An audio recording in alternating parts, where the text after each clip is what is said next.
Shabbat Shalom nuevamente, otro Shabbat más desde República Checa. Ya parece que no va a terminar, pero ya pronto, ya espero que este sea el último Shabbat que pasemos en línea, ¿no? Que podamos ya estar cerca en la iglesia y que podamos estar predicando allá y que pueda estar con los míos y podamos estar juntos.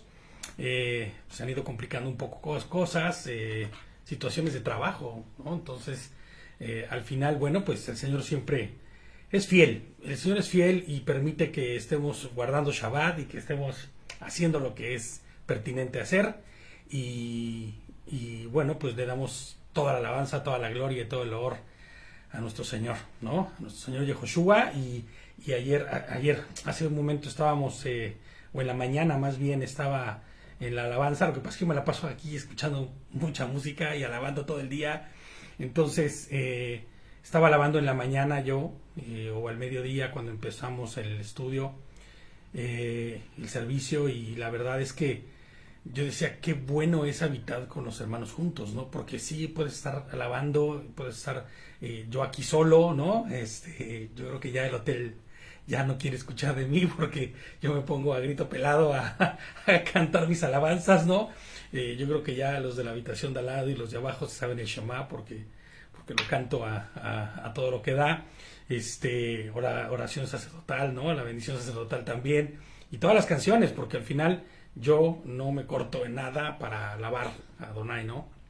Entonces, pero yo decía, cuán bueno es habitar con los hermanos juntos, o sea, necesitamos estar juntos. Y sabes, este tiempo que he estado yo aquí lejos de la iglesia, lejos de donde normalmente estoy, lejos de mi esposita, lejos del Chavilor, ¿no? de mi carnalazo, de mi hermano, ¿no? Y aparte que estar de toda la familia lejos me lleva a saber y a entender cuán difícil es para los que están lejos sin una iglesia, ¿no?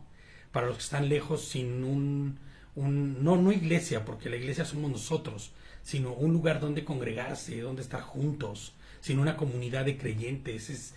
Es brutal, porque al final yo sé que llegaré más tarde o temprano a Bilbao, en Guecho, y estaré con los hermanos en la iglesia, pero hay muchos que están lejos y que no tienen la oportunidad de tener una iglesia correcta, una iglesia que honre a Adonai como debe ser honrado, que enseñe una doctrina sana. Y me quedé pensando, ¿no? ¿Cuántas veces no los que estamos ahí cerca, que vivimos inclusive en el mismo pueblo o en el mismo lugar, a veces no valoramos de esta forma o valoramos correctamente lo que es el tener un tiempo como el que tenemos cada Shabbat? Porque el Shabbat es un regalo es un regalo de parte de Adonai que se puede guardar y festejar en cualquier lugar, porque ese es el mandamiento, donde quiera que estés. Pero tener una comunidad de creyentes como la que hoy tenemos en Guecho es algo que pocas veces y muy pocos valoran, y de verdad que es algo increíblemente bueno. Vamos a empezar con el estudio. Lo que pasa es que creo y entiendo que igual estoy transmitiendo por otro Facebook. Permítame un segundo, porque necesito saber si está la transmisión ya. Un segundito.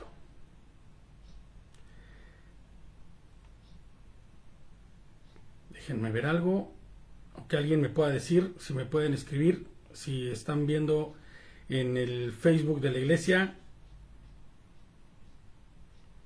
¿No? Sí, Gladys. Bien, ¿verdad? Sí estoy en el de la iglesia, ¿verdad? Porque estaba yo viendo mi Facebook el otro día y pensé que podría estar yo desde el Facebook sí, ya estoy desde los del camino. Perfecto, muy bien. No sé por qué, está bien la transmisión, ok. Perfecto, es que no sé por qué me quedé pensando que podría ser desde el otro Face, que no tiene ningún problema, ¿no? Pero al final todos los hermanos que normalmente están en el estudio, pues no podrían estar. Entonces, pues vamos a empezar con Ruth 4, el desenlace de la historia de amor. Ruth 4, ¿por qué vamos a ir con Ruth 4? Porque ya terminamos propiamente la parashá, ¿no? La que nos correspondía. Ya nos acabamos todos los capítulos de la Parashá, y por esa razón es por la que vamos a empezar con el estudio. Bueno, vamos a terminar más bien el estudio. Déjenme revisar algo rápido aquí, por favor.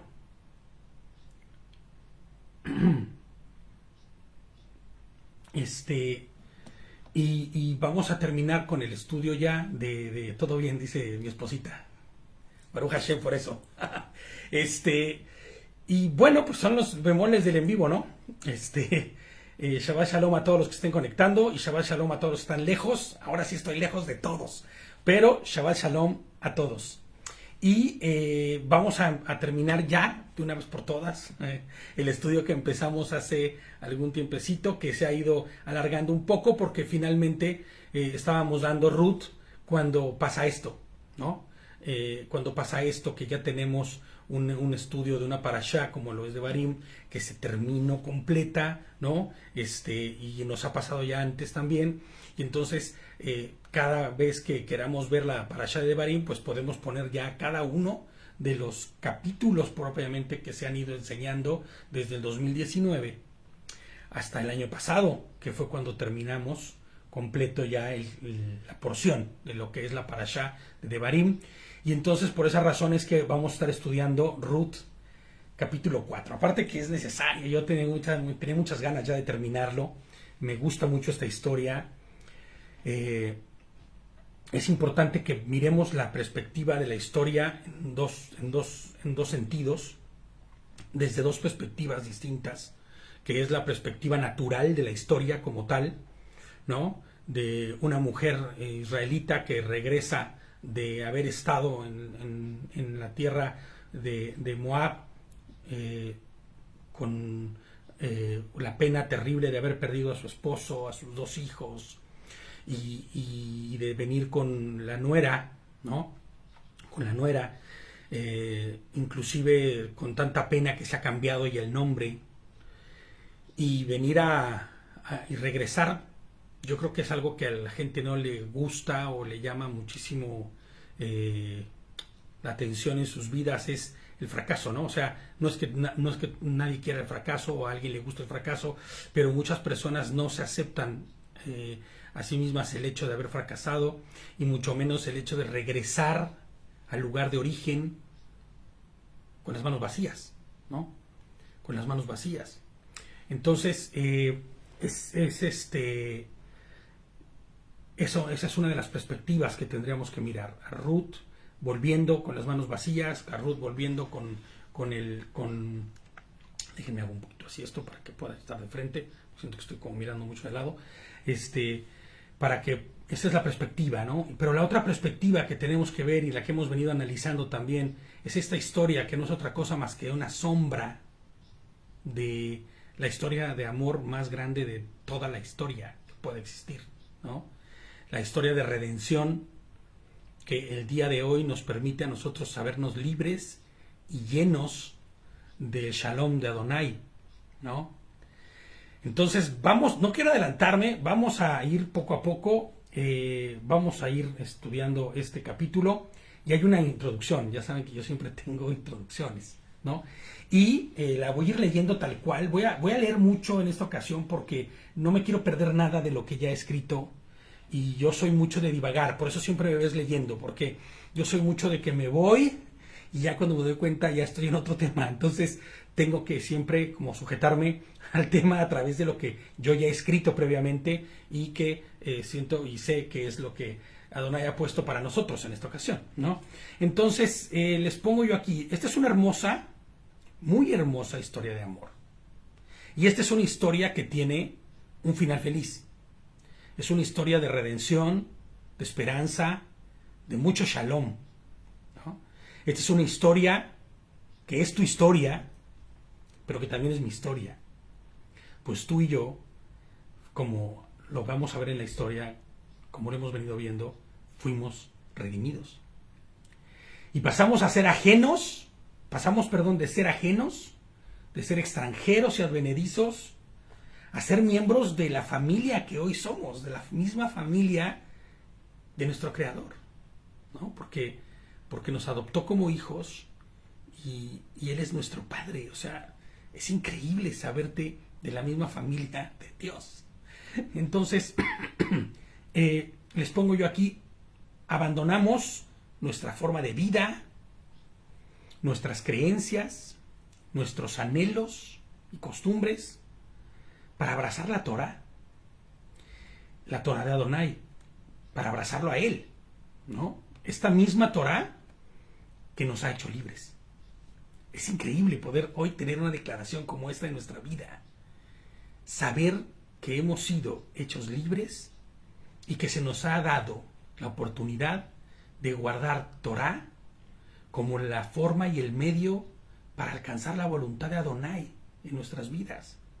No para alcanzar salvación, es algo muy importante y siempre recalcamos.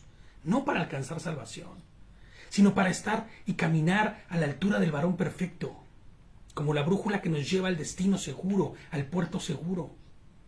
El tener la oportunidad de hoy guardar Torah a nosotros es algo increíble.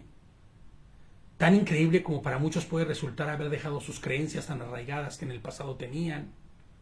Inclusive muchos de nuestros anhelos, haber dejado atrás, porque eran anhelos que no estaban calibrados a la voluntad de Adonai. Muchas de nuestras costumbres tuvimos que desarraigarlas, quitarlas de delante de nosotros, ¿no? La ya tan mencionada y peleada por muchos, defendida por otros y la verdad, pues hasta cierto punto despreciada por algunos. Sí, así es. La Navidad, por ejemplo, ¿no? Esta forma de que ha tenido el mundo de querer festejar con una historia que no tiene nada que ver con la verdad. O sea, todo eso, esas costumbres, esas tradiciones, todas esas cosas las dejamos. Y en nuestra historia también hubo una que lo hizo todo así, que lo dejó todo, que abandonó todo, que dejó todo. O sea, te has puesto a pensar que Ruth dejó todo lo que tenía en Moab, para seguir a Noemí, para seguir al Dios de Noemí. Porque no solamente es a seguir a Noemí, sino seguir y empezar a vivir Torah. Porque eso es lo que ella hace. Ella empieza a vivir conforme a la Torah de Adonai. Les pongo, esta es una historia que nos recuerda otra historia. ¿No? Es una historia que nos recuerda otra historia. Nos recuerda la historia más grande jamás contada. Pues el Abba, lo que no nos ha sido revelado, porque eso es lo que tenemos que saber cuando decimos Abba, lo que no nos ha sido revelado aún de Dios, se despojó de su gloria, disminuyéndose, ¿no? Hasta ser como un siervo y entonces mostrar lo que sí nos ha sido revelado de él, ¿no? Yehoshua HaMashiach, en la figura de uno, les pongo yo aquí, como nosotros, uno como nosotros, en semejanza de nosotros, no igual, porque tengamos entendido claramente ya de una vez por todas que Yehoshua no fue un hombre común y corriente. Él estaba en la figura de un hombre, ¿no? Solamente. Pero lo hizo con el único fin que era salvarnos a nosotros. Se despojó de su gloria para salvarnos, para redimirnos. Es la historia, les pongo, que nos recuerda otra historia, la que cuenta cómo Adonai, con sus lazos de amor, de los pueblos del mundo, sin Torah y sin Dios, trajo a los suyos para hacernos un solo pueblo. Un solo pueblo. No hay dos. Un solo pueblo. Es la historia de los que estaban sin pacto, lejanos, perdidos, en la ignorancia de la carne, en la ignorancia y en las bajas pasiones, ¿no? Pero nuestro Creador, rompiendo todo decreto contra su creación, en amor y en justicia nos redimió, porque éramos de otro. ¿Estás entendiendo esto? Éramos de otro. En otro tiempo éramos de otro. En Tito 3 dice que éramos rebeldes, ¿no? Éramos perversos, éramos corruptos. Pero esta razón es porque éramos de otro. Porque nosotros seguíamos a otro en otro momento. De un fulano ¿no? De un fulano del cual no vale la pena, les pongo yo aquí, ni siquiera recordar su nombre. Es más, muchas veces le decimos con otros nombres para no tener que mencionarlo. Chanclas, no, ya lo dije. Pero ese fulano era quien o a quien le pertenecíamos en el pasado. Y hoy muchos todavía le pertenecen a ese fulano. Nos hizo suyos para no soltarnos nunca más a Adonai. Adonai vino, nos arrebató, rompió decretos, nos quitó la condición que teníamos, ya no somos más de ese, y nos hizo suyos para no soltarnos nunca más. Todas estas cosas les acontecieron, les pongo yo aquí, y esto es un versículo, como un ejemplo, y están escritas para amonestarnos a nosotros, que vivimos en este tiempo, en los tiempos finales. Y esto lo dice 1 Corintios 10:11. Todas estas cosas les acontecieron como ejemplo. Y creo que este versículo es muy bueno y es perfecto para esta historia, porque nos enseña cómo esas cosas que acontecieron, que están escritas ahí, para que seamos amonestados, para que nosotros conozcamos la verdad de lo que sucedió, muy poéticamente, porque este libro es precioso, ¿no? Pero con el fin de que nosotros en los tiempos finales que estamos viviendo no ignoremos las verdades del Evangelio y de lo que Adonai ha hecho por su pueblo. Entonces, esa es la introducción y ahora vamos al contexto. En contexto vamos a leer Ruth 3, 9 al 13. Ruth 3, del 9 al 13. Dice, entonces él le preguntó, ¿quién eres tú? Esto es para que si acabas de llegar a toda la historia y no habías visto los capítulos anteriores, pues sepas más o menos por dónde vamos, ¿no? Y entonces le preguntó, ¿quién eres tú? ¿Te acuerdas? Es Boaz, que está dormido ahí en la era, después de haber paleado o trinchado el trigo y lo que está la cebada y lo que estaban trabajando, y va a descansar ahí al lado para cuidar el producto de lo que habían trabajado, ¿no? La era. Y entonces fue Ruth y se puso a sus pies, ¿no? Y entonces le preguntó, ¿quién eres tú? Y ella responde, soy Ruth, su servidora. Extienda su mano sobre su servidora, porque usted es pariente redentor. Fíjate lo que le está diciendo aquí, ¿eh? Y fíjate lo que les pongo yo. En el pasado estudio del capítulo de Ruth, vimos cómo Ruth toma la iniciativa propuesta por Noemí, porque es Noemí quien le dice, de presentarse delante de Boaz, y con esa acción de acostarse a sus pies, decirle, o es lo que está haciendo ella, porque eso es lo que está haciendo con esa acción, no tiene nada de maldad ni nada de ello, sino que lo único que está haciendo es decirle, tú puedes redimirme y yo quiero que así sea. O sea, tú tienes la oportunidad y eres quien puede hacerlo, y yo estoy feliz y gustosa de que lo hicieses. Es lo que le está diciendo. O sea, en otras palabras, no va a llegar a decirle, oiga, usted, Boaz, a ver, véngase para acá. Mire, fíjese que usted es un pariente cercano y redímame. ¿No? No. Lo hace ella de una forma correcta y se pone a sus pies. Se pone a sus pies para que él entienda que con esta acción lo que ella está diciendo es, yo quiero estar bajo tus alas, ¿no? Bajo tu capa, que era la otra de las expresiones que se ocupaba, que era el equivalente a decir, pues yo quiero ser tu esposa, porque de esa forma podré estar bajo tu protección, bajo tu cuidado. Cualquiera, les pongo aquí, les pongo que podría pensar, como dijimos en el anterior estudio, que esto era un atrevimiento. ¿Te imaginas, no? Pero sabemos que no es así. Era perfectamente válido en la Torá que ella recordara al pariente su derecho y obligación de redimir a la viuda de su pariente.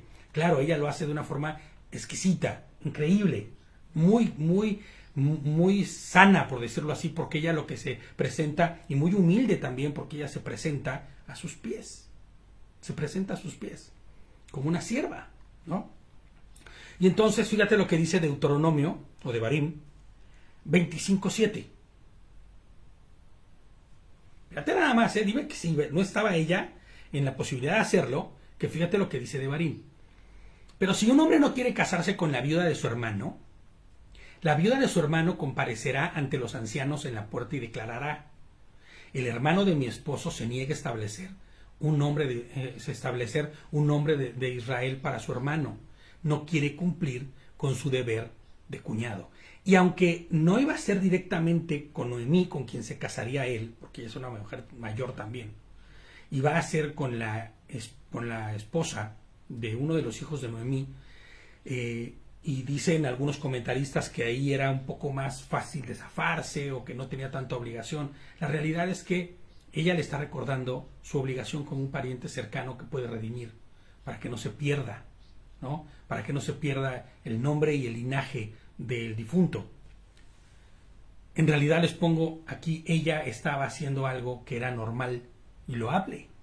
Era normal y loable, ¿no? Entonces, fíjate, dice, él exclamó, sigue, ¿no? Él exclamó: Hashem te bendiga, hija. Esta última acción tuya es mejor que la primera, porque no has ido tras los jóvenes, sean pobres o ricos, diciéndole Boaz a Ruth, ¿no? Y ahora, hija, no temas, yo haré por ti todo lo que tú pidas, pues todos los ancianos de mi pueblo saben que tú eres una mujer muy decente. O sea, la realidad es que a Boaz tampoco le desagrada la idea de redimir a Ruth, porque en ese momento, cuando la redima, será su esposa. Y fíjate lo que le dice, ¿no? Es mucho más excelente tu acción primera, tu acción segunda que la primera, porque la primera fue no haber abandonado a Noemí, haber cuidado de ella, haberle provisto inclusive cuando salía y buscaba, todo el tiempo que estuvo cosechando con la gente cuando llegaron. Y dice, y ahora la otra, y lo más excelente de parte tuya es que no estás buscando tu propio beneficio, no estás buscando tu propio deseo, ni tus propias formas, sino que estás buscando lo mejor no solo para ti, sino también para Noemí. Y entonces le dice, pero aunque es cierto que yo soy pariente redentor, hay otro pariente redentor más cercano que yo. Hay alguien, este es el verso, estamos en el capítulo 3, verso 12. Hay alguien que tiene derecho sobre ti antes que yo. Literalmente, hay alguien que tiene preeminencia sobre de ti. Es lo que le estaría diciendo, ¿no? Fíjate, porque le dice, pero aunque es cierto que yo soy pariente redentor, hay otro pariente redentor más cercano que yo. Y yo, aquí en el comentario que les pongo es, hay alguien que tiene derecho sobre de ti antes que yo. Literalmente, hay alguien que tiene preeminencia, que tiene autoridad sobre de ti antes que yo. Le dice, pasa la noche, ahorita vamos a ver de qué va, pasa la noche, luego cuando sea de día, si él actúa como redentor, está bien, que te redima, pero si él no quiere actuar como redentor contigo, por vida de Hashem, que yo te redimiré, acuéstate a la mañana, hasta la mañana. Fíjate lo que está diciendo ahí, ¿no? Hashem viva, está jurándolo propiamente. Y les pongo yo que es muy curioso que él diga, pasa la noche aquí. Este periodo en el que les pongo yo en el comentario, en este periodo en el que estuvo el hombre desde la caída del hombre, en la figura de Adán, acuérdate que no nos podemos quedar en el plano primario, tenemos que traspolarlo esto a un plano superior y mirarlo desde arriba, porque la historia no nos habla solamente de Boaz y de Noemí y de Ruth y de Ofra, no, nos está hablando de mucho más. Y entonces fíjate, este periodo entre la caída, o más bien desde la caída del hombre en la figura de Adán y Eva, es un periodo de oscuridad. Realmente es un periodo de oscuridad, donde reinaba en la vida del hombre el pecado y Satanás, literalmente, ¿no? ¿Por qué? Porque finalmente ellos fueron, ella y él, los dos, Eva y Adán, o Adán y Eva, como los quieras ver, ¿no? Fueron en pos de Satanás, de lo que se les fue enseñado por él, y adoptaron el conocimiento que él les dio, porque ese es el verdadero fruto que ellos comieron, el conocimiento del mal. Y a partir de ese momento, ellos forman parte también de ese mal y hay una oscuridad terrible, donde quien reinaba era el pecado y Satanás. Y reinaba sobre el hombre, pues el hombre mismo había cedido su voluntad a la de Hasatán, haciendo las obras de Hasatán. ¿Cuáles son las obras de Hasatán? ¿Pero de qué estás hablando? Sí, porque el hombre no conocía envidia, el hombre no conocía el deseo por algo que no era suyo, el orgullo, la soberbia, la altivez, el odio. Todos esos sentimientos no los tenía el hombre, no existían. ¿Tú te puedes imaginar un hombre sin nada de eso? Glorioso, ¿no? Bueno, pues así era el hombre antes. Y así seremos al final, pero hasta este momento, ¿no? Estábamos en total oscuridad. Ahora, no nos quedamos en esa oscuridad total, sino que vino, ¿quién? Alguien vino y vino a darnos la luz para quitar esa oscuridad. Amén. Acuéstate aquí hasta la mañana, hasta que amanezca, hasta que haya luz. Fíjate lo que dice Juan 1, 4 y 5.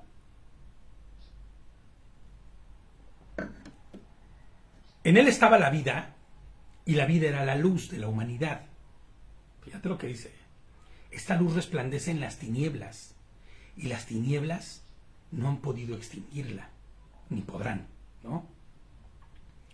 Juan 12:46 dice: yo soy la luz que ha venido al mundo, para que todo el que cree en mí no viva en tinieblas. Entonces, fíjate lo que está pasando ahí. Él le dice: quédate aquí, duerme, porque mañana va a venir la luz. Mañana va a venir la luz a este asunto, ¿no? Cuando haya luz, tú verás las cosas que van a pasar. Y allí es donde empieza nuestro capítulo 4, Ruth 4. Dice: mientras tanto Boaz había ido a la puerta y se había sentado ahí, cuando el hombre que podía redimir, del cual Boaz hablándole, pasó y le dijo: ven acá y siéntate aquí, fulano. Fulano, por eso lo de fulano. Así literal, en hebreo también dice fulano, vamos a ver ahorita, dice. La puerta de la ciudad era un lugar donde los ancianos, ¿no? Refiriéndose no a los hombres viejos, porque siempre que pensamos en ancianos pensamos en gente anciana, ¿no? Con gentes viejos, con edades, barbas largas, ya mayores, pero no tendría que ser así. Más bien era hombres no de edad avanzada, sino hombres de autoridad. Claro, casi siempre pues ya eran mayores, porque los hombres mayores tienen más conocimiento, tienen más tiempo, más autoridad y todo esto, ¿no? Y entonces era un lugar donde era fácil llevar los asuntos legales para su pronta resolución, ya que ahí se reunían las figuras de autoridad que servían como jueces y testigos de una u otra situación, ¿no? Entonces, muy seguramente era muy fácil poder tener resolución en ese momento, o que tu problema, si no era tan serio como para llevarlo a un tribunal, pudiese solucionarse ahí, porque ahí vas a encontrar gente de autoridad que te iba a servir de testigo para que las cosas funcionaran rápido o sucedieran rápido, ¿no? Entonces, fíjate, le dice al fulano, ¿no? Ahora bien, les pongo yo aquí, cuando en esta porción dice que Boaz llama a quien podía redimir a Noemí y a Ruth y todo lo que ellas tenían, le llama fulano, y es muy interesante, y puede parecer que es un elemento idiomático del español para traducir algo que está en el hebreo, pero ¿qué crees que no? Porque en hebreo diría exactamente lo mismo, fulano, la palabra peloni, que es el H6423 del Strong, por si quieres buscarlo, ¿no? Fulano, literal, así, fulano, ¿no? Ahora bien, ¿por qué es que no es mencionado el nombre de esta persona aquí? ¿Cuál es la razón? Algunos comentaristas, ya sabes, ¿no? El pueblo judío siempre quiere redimir a todo el mundo de formas que son a veces irredimibles, ¿no? Pero algunos comentaristas dicen que es para guardar la honra de este pariente, ya que no redimirá en la historia tú te vas a dar cuenta que no va a redimir, no cumple con su mandato, incumple la Torá, y por el hecho de que incumple la Torá, no es mencionado él. No vamos a ver que esto no es así. Yo considero que no es así porque en la Biblia vemos infinidad de gentes que incumplen la Torá y están mencionados ahí. Yo creo que tiene una razón mucho más profunda y mucho mayor, ¿no? Les pongo yo aquí, pero creo que viéndolo desde un sentido mucho más profundo, el cual tiene derechos de autoridad sobre Noemí y Ruth, que como ya hemos dicho antes, representan tanto al pueblo de Adonai, tanto Ruth como Noemí, el pueblo de Israel, el cual se le fue dada la Torá, ¿no? Y ratificando, y se le dio la Torá, y al darle la Torá, se ratificó el pacto, ¿no? El primer pacto que se hizo con Abraham. Eso es lo que representaría Noemí. Y Ruth, el pueblo sin pacto, sin Torá, que será injertada, que ya fue injertada al pueblo de Adonai a través de la obediencia de ella, porque eso es lo que le injerta a ella. La obediencia y el amor por Adonai. Yo seré su pueblo, yo seré su Dios y ustedes serán mi pueblo, ¿no? ¿Y cuál es la forma de demostrar que sí lo eres? Pues cuando eres obediente, y ella es obediente, y ella empieza a caminar como si fuese una hebrea igual, y hacer, inclusive decíamos en el capítulo pasado, ella obedece como si fuese un tutor a Noemí, ¿no? Y decía yo que cuánto dolor me daba darme cuenta que el pueblo de Israel no ha sido tutor de nadie. Ha decidido no ser tutor de nadie, y mucho menos de los gentiles. Y que esa es la opción, esa es la forma en la que debió haber actuado el pueblo del pacto para los que no tenían pacto. Y pues no fue así, ¿no? Entonces, Noemí es injertada a través de que es llevada de la mano por Noemí. Ruth es injertada, perdón. Y les pongo yo aquí, que tiene autoridad aquí es uno que tiene derechos sobre estas dos mujeres, como acabamos de decir, que representan al pueblo de Dios. ¿Tiene autoridad sobre ellas y derechos sobre ellas? Sí, sí lo tiene. Porque si él decide redimir y decide quedarse, él se queda con ellas, ¿no? O se queda al menos con las tierras y también con ella, con Ruth, claro, por supuesto. Y no es que, les pongo yo aquí, y no es que no tenga autoridad sobre toda la humanidad, que bien sabemos que sí, que es así, porque Hasatán tiene autoridad sobre toda la humanidad. Pero la porción que ha decidido seguirle a él, tal y como Ofra, ¿te acuerdas? Ella decide no ir a acompañar a Noemí, ella decide ir en pos de sus viejas tradiciones y costumbres. De hecho, Noemí actúa un poco como actuó o como ha venido actuando el pueblo judío cuando dice: regresen, hijas, regrésate tú, regrésense las dos y vayan en pos de sus dioses y de sus costumbres. ¿Cómo le dices eso, no? Pero Ofra decidió ir en pos de eso y decidir literalmente seguir y estar bajo autoridad de quien gobierna el mundo, porque literalmente eso es lo que está sucediendo, ¿no? Quien gobierna el mundo es el enemigo, el acusador. Y entonces, en esta historia, tú vas a darte cuenta que aunque no lo dice con claridad, sí claramente se puede dar cuenta que ese que tiene autoridad para redimir es el fulano. Y en nuestra historia, ese fulano tiene determinada autoridad, pero tú vas a ver por qué es que no puede ejercerla. Él llamó a 10 hombres de los ancianos de la ciudad y les dijo: siéntense aquí, y ellos se sentaron. Todo, si te das cuenta, es con testigos. Nada fue en oculto, todo fue llevado a la luz, públicamente. El acto que estamos a punto de ver, les pongo yo aquí, es un acto que fue hecho público para que todo el mundo pudiera saber lo que estaba sucediendo ahí, lo que iba a suceder ahí. Debían estar las autoridades del pueblo, los que gobernaban, ¿no? Pero también debían estar las autoridades, los que gobernaban en ese momento físicamente Israel. Pero muy seguramente también tenían que estar ahí todo tipo de autoridad. Y las autoridades espirituales también, ¿no? Mirando en todos los sentidos. Conforme a la alegoría que aquí estamos viendo y presentando, ¿no? Bajo esta alegoría podríamos darnos cuenta que en realidad no estábamos hablando solamente de dos pueblos, sino estamos hablando del pueblo de Adonai, o no estamos hablando de dos mujeres, perdón, sino del pueblo de Adonai y de el que tiene el control de esos pueblos, porque ellos mismos le cedieron, como el hombre lo hizo, le cedieron su derecho a Hasatán, ¿no? Entonces, fíjate, este acto va a ser público. Va a haber un acto público aquí y tiene que saberse públicamente lo que va a suceder. Él dijo al pariente que podía redimir, al que tiene autoridad sobre Noemí y Ruth, más que ser un pariente, ¿no? La parcela de tierra que le pertenece a nuestra pariente, que le pertenece a nuestro pariente Elimelech, está siendo ofrecida por la venta por Noemí, está siendo ofrecida y puesta a la venta por Noemí, quien ha regresado de las llanuras de Moab, dice el verso 3.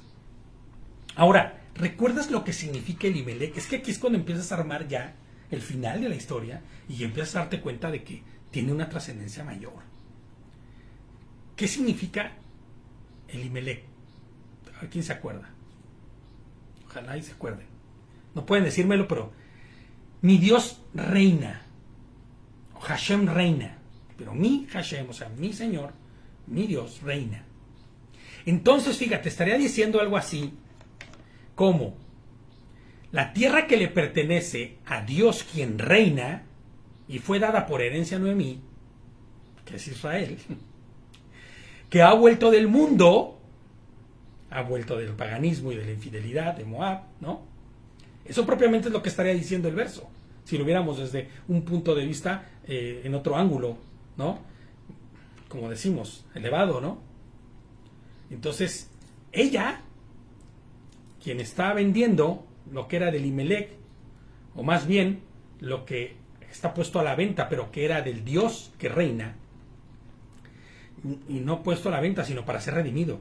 Yo pensé que debía decírtelo y decirte, cómprala en presencia de la gente sentada aquí, como un acto público, él dice el 4, y en la presencia de los ancianos de mi pueblo.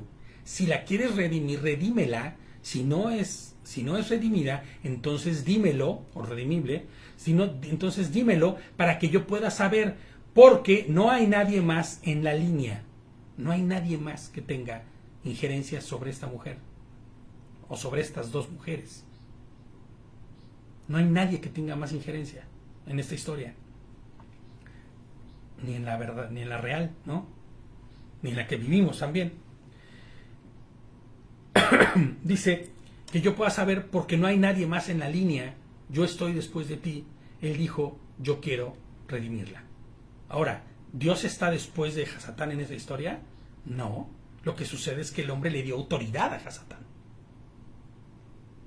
Y Dios es un juez justo, y en su justicia tiene que hacer las cosas en orden, ¿no?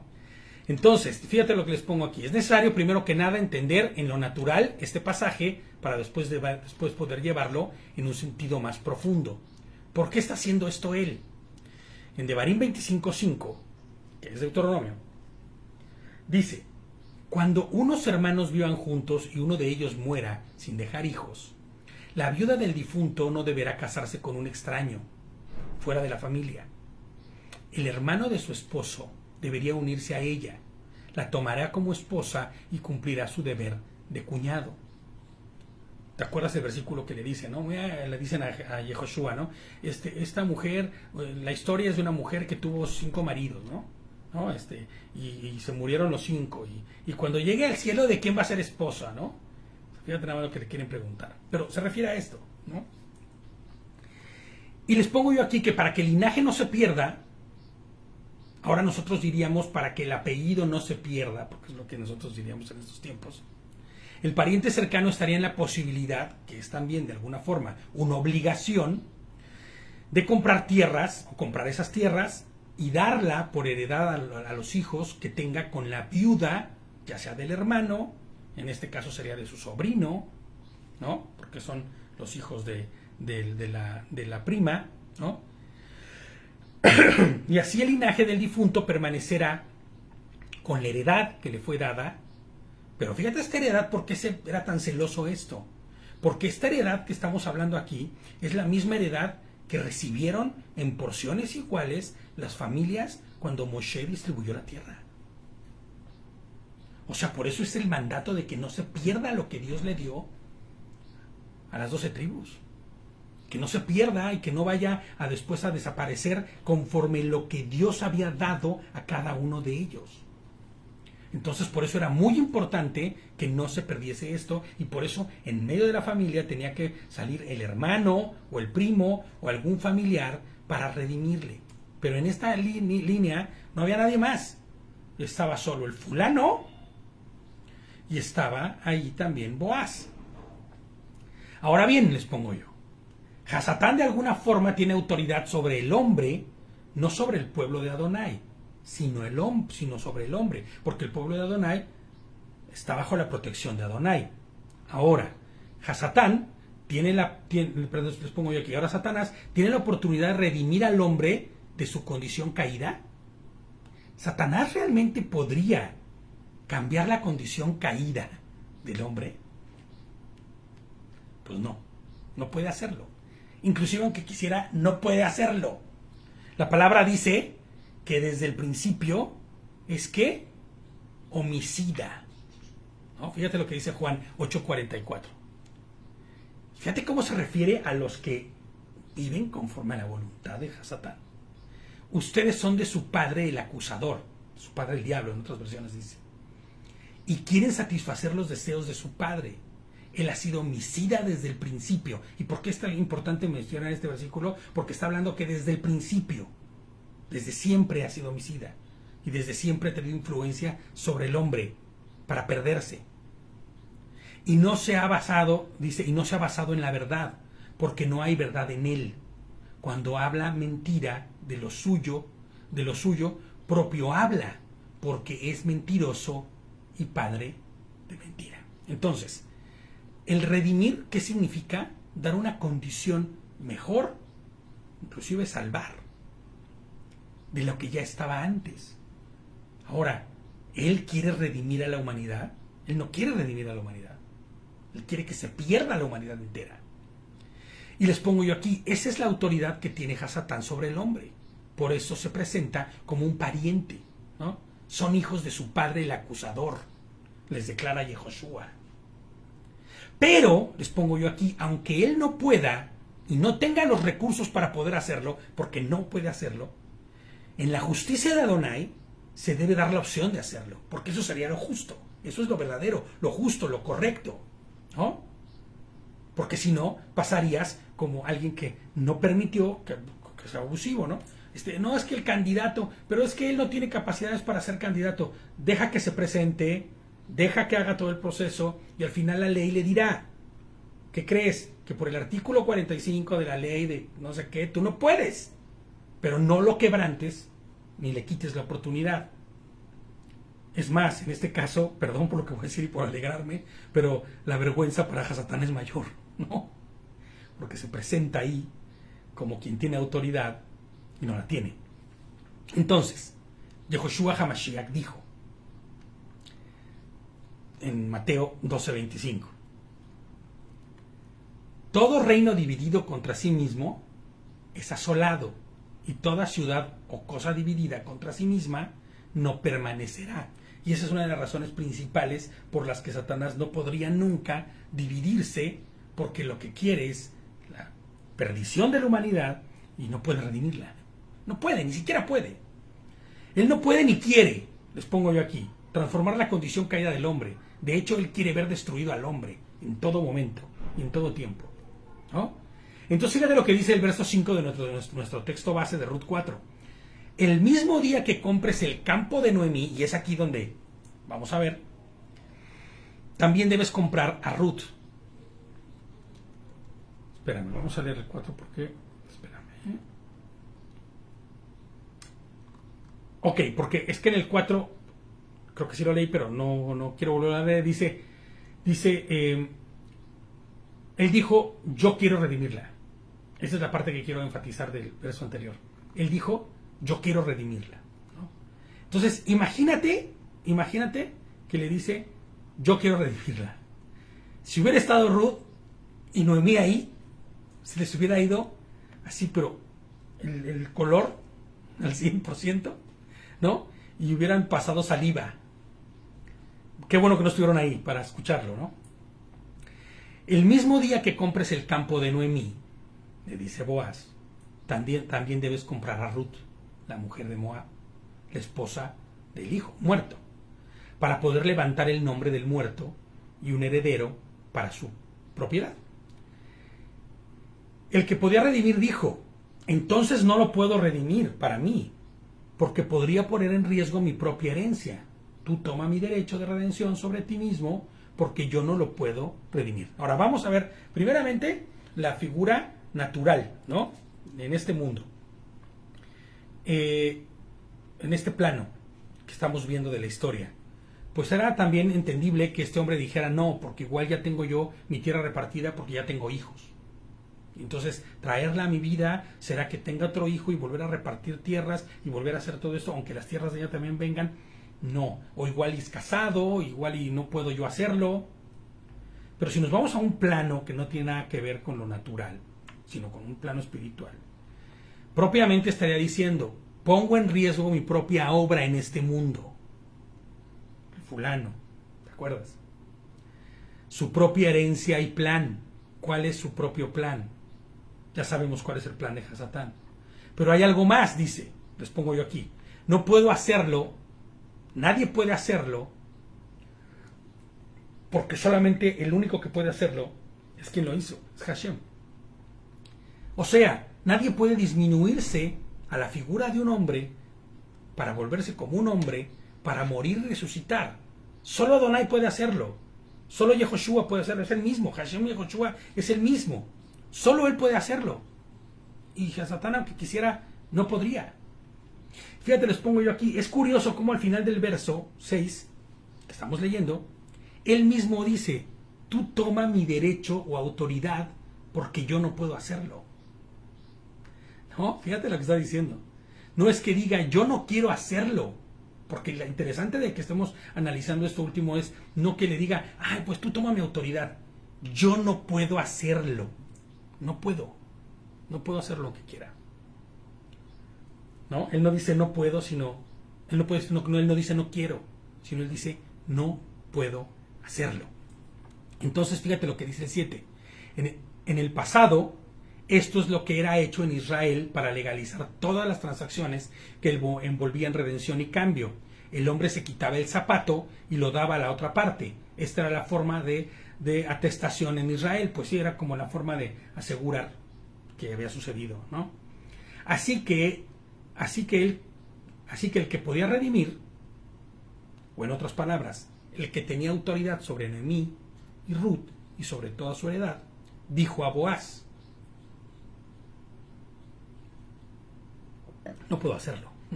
Yo aunque quiera no puedo hacerlo. Cómprala para ti mismo. Y se quitó el zapato. O sea, la autoridad se le fue quitada. Boaz se dirigió a los ancianos y a todo el pueblo. Ustedes hoy son testigos que yo estoy comprando de Noemí todo lo que le pertenecía a Elimelech y todo lo que le pertenecía a Keleón y a Malón. Es muy interesante esto que está diciendo aquí, ¿eh? ¿Quién es el único que podría comprar todo lo que le pertenecía a Elimelech? ¿Se acuerdan cómo se llamaba o cuál es el nombre de Elimelech? Vamos a verlo con el nombre de Elimelech, con la traducción o lo que significaba. ¿Quién es el único que podría comprar todo lo que le pertenece a Dios? Al Rey de Reyes. ¿Quién es el único? Sino él mismo. ¿Se acuerdan Boaz, la figura de quién es en nuestra historia? ¿De quién es en esta alegoría que estamos haciendo? Bueno, pues Boaz es la misma figura de Mashiach. Y entonces él dice, ¿no? Yo estoy comprando todo lo que le pertenecía a Elimelech. El único que puede hacer eso es Mashiach. Y esta transacción que está viéndose aquí, les pongo yo aquí, o que está viendo aquí hoy, es el mismo momento de redención de la cruz, del Calvario. Porque propiamente tú tendrías que estar mirando que todo es exactamente igual. Había testigos, ¿no? tenía que ser públicamente, y hubo una transacción para redimir y dar libertad. Claro, en la historia no vamos a ver todo el proceso que sucedió, pero sabemos que fue así. Y dice, en la cruz del Calvario, y dice el 10, también estoy adquiriendo como mi esposa a Ruth, la mujer de Moab, la esposa de Malón, en la traducción que tengo yo dice Maglón, para levantar el nombre del muerto un heredero para su propiedad, para que el nombre del muerto no sea cortado de entre sus parientes y de la puerta de este lugar. Ustedes hoy son testigos. Bueno, Ruth es la figura del pueblo redimido ya en estos momentos, ¿no? Ya no solamente es el pueblo, o ya no solamente es la figura del pueblo que venía del paganismo o del pueblo gentil, sino ya es la figura del pueblo redimido. Es la figura del pueblo que ha sido transformado. Es la figura que se ha puesto a sus pies, ¿te acuerdas? Buscando redención. Es la figura de quien tiene ya a Mashiach. Es la figura de quien ha sido redimido por Cristo. Sea gentil o judío o lo que sea. A partir de este momento, cuando ella es redimida, ya es la figura del pueblo de Adonai, el que fue redimido. Y entonces tenemos que decir, bueno, ¿y el pueblo judío entonces, si no tiene a Mashiach, no ha sido redimido? Pues no tiene a Mashiach y no tiene redención. Nadie que no tenga Mashiach será redimido, o ha sido redimido, o será transformado, ¿no? Entonces, Ruth es la figura del pueblo redimido ya a partir de este momento. Es la figura de las bodas de Mashiach, ¿no? El Corbán perfecto con su pueblo, el pueblo que ha creído, el pueblo que ha entregado y se ha entregado a él, que él llamó y que ellos entregaron a él, ¿no? El 11 dice, todo el pueblo a la puerta y los ancianos dijeron, nosotros somos testigos que Adonai haga a la mujer que ha entrado en tu casa como Raquel y como Lea, que entre ellas edificaron la casa de Israel, haz obras de valor en Efrat y proclama el nombre en Betlehem, ¿no? En Belén. Esto tiene una profundidad muy grande. No la vamos a ver toda, porque nada más estudiar solo este verso nos llevaría todo el tiempo del estudio, ¿no? Por todo lo que trae de riqueza y de profundidad. Ya lo veremos en algún momento. Rachel y Lea son propiamente ¿quiénes? Son las madres de todo Israel, de todo el Israel físico. Porque aunque también las sirvientas tuvieron hijos, acuérdense que en aquellos días las sirvientas, que eran sirvientas realmente, que no eran israelitas, sino que eran sirvientes de otros pueblos, sus hijos no se le consideraban como hijos de ellas, sino como hijos propios, ¿no? Entonces ellas son las que propiamente proveen, ¿no? Proveen de hijos para Israel. Les pongo yo aquí, pero este acto de redención haga con Ruth como hizo con ellas, ¿no? Y haya un pueblo redimido a través de Ruth. Por eso fíjate lo que está diciendo, ¿no? Todo el pueblo a la puerta de los ancianos dijeron, nosotros somos testigos que Adonai, dice, que Adonai haga a la mujer que ha entrado a tu casa, o sea, Ruth, como lo hizo con Raquel y con Lea, que entre ellas edificaron la casa de Israel. ¿Te das cuenta de lo que está diciendo? O sea, propiamente está diciendo que a través de Ruth haya un pueblo redimido, haya un pueblo transformado y sea el pueblo de Adonai, ¿no? Ya no solo judíos y gentiles, sino un solo pueblo que tenga ¿quién? A Mashiach. Porque ese es el determinante, que tenga a Mashiach, que tenga a Cristo. Que como ya hemos dicho, es figura de quien tiene a Mashiach y de quien está a los pies de Mashiach, ¿no? Fíjate nada más la profundidad que tiene esto. Porque hay un montón de cosas más. Cuando dice que proclama en tu nombre en Betlehem. Bueno, pues ¿acuerdan dónde nació Mashiach? Pues nació en Belén, en Betlehem, que es el mismo lugar. Entonces estaban profetizando estos hombres sin darse cuenta, ¿no? Que tu casa, por la cera que te dará esta joven mujer, o por la simiente, se haga como la casa de Pérez, que en realidad se pronuncia Pérez, así como mi apellido, así. a quien Tamar dio a luz a Yehudá. Fíjate lo que está diciendo aquí. Sabemos de este relato que es una alegoría de la obra de Mashiach, como lo acabamos de decir, por detalles tan evidentes como este. Fíjate, dice que la semilla o el fruto de esta unión sea como Féretz, a quien Tamar dio a luz de Yehudá. Féretz, no sé si lo sabes, pero forma parte del linaje de Mashiach. Si tú buscas el linaje de Mashiach, quiénes fueron sus antecesores, ¿no? Sobre la línea del propio David, de Isaí y de todos ellos, que ahorita vamos a ver eso. Féretz es también ese mismo linaje. Entonces, estos hombres están diciendo que tu mujer sea, o sea, que Ruth sea quien provea de un Mashiach, ¿no? Así como ellas hicieron y dieron un pueblo, así que ella provea de una nación santa, apartada, redimida. Fíjate lo que dice. Dice el 13. Les pongo yo, previamente les pongo. Propiamente estos ancianos estarían profetizando en lo natural sobre Boaz, ¿no? Y dice el 13. Así que Boaz se casó con Ruth. Ella vino a ser su esposa y cohabitó con ella. Perdón, Hashem le concedió que concibiera y diera luz a un hijo. Tal y como el pueblo de Israel, este es un comentario que he escuchado muchas veces, bíblico, ¿no? Tal y como el pueblo de Israel fue literalmente parido, así como suena, parido, en un solo día a la salida de Misraim. O sea, se dio a luz un hijo ese día, que es el pueblo de Israel. Les pongo yo aquí, de hecho, hay infinidad de comentarios que presentan el mar abierto, tal y como una matriz, cuando se abrió el mar, ¿no? El mar rojo por donde cruzaron en seco, que era como una matriz, propiamente, literalmente, una matriz que daba a luz a un hijo. Y así el pueblo de Israel nace en un solo día. En un solo día. Así, cuando Ruth como la figura del pueblo fiel, que es transformado, ¿no?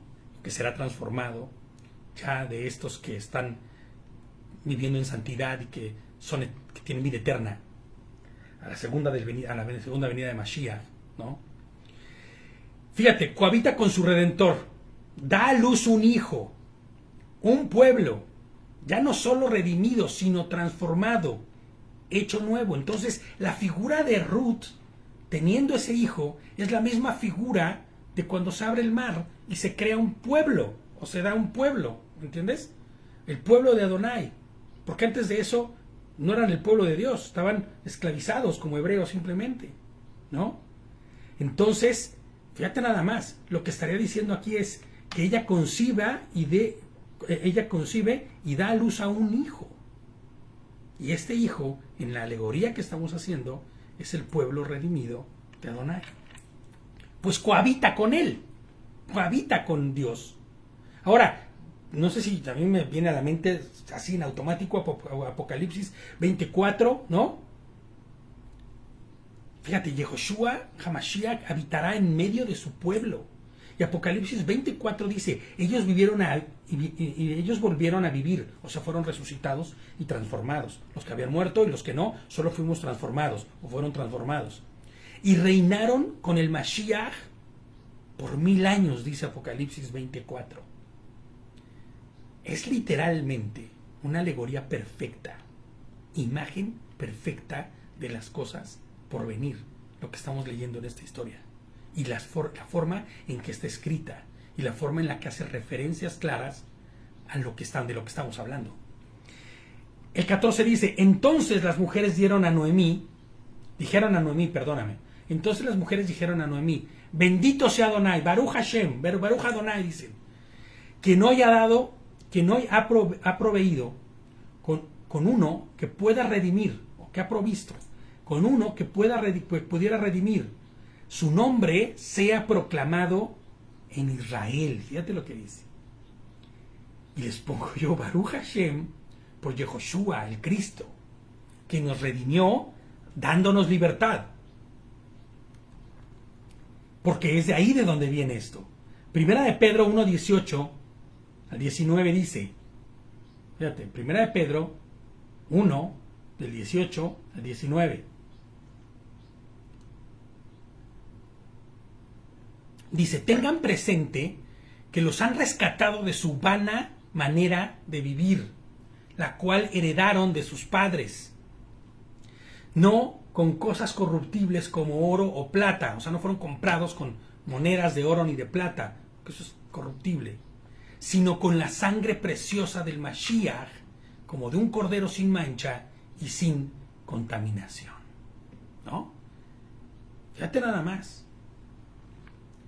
El 15 dice, restaure él tu vida y provea para tu vejez, para tu nuera, quien te ama y es mejor contigo que 7 hijos, ha dado a luz para él, dice.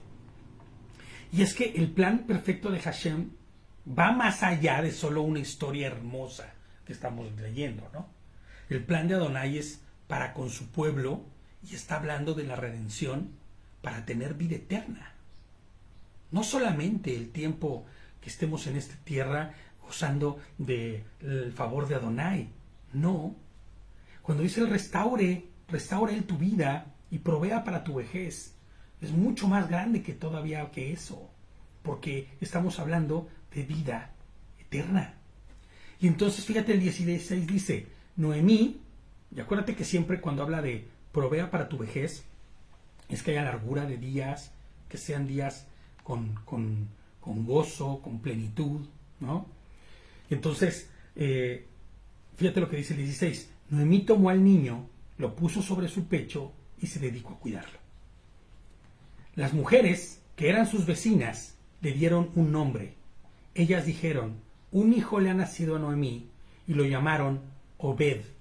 Él fue el padre de Isaí, que adivina quién es, el padre del rey David, de David Amelech, ¿no? Del Melech David. Aquí está la genealogía de Féretz. Féretz, que es lo que estábamos hablando hace rato, fue padre de Hezrón. Hezrón fue padre de Ram. Ram fue el padre de Aminadab. Aminadab fue el padre de Naxón, y Naxón fue el padre de Salmón. ¿Se acuerdan quién es Salmón? Seguro estoy que sí, ¿no? El que se casó con Rahab. ¿Qué son los papás de quién? De Boaz, ¿no?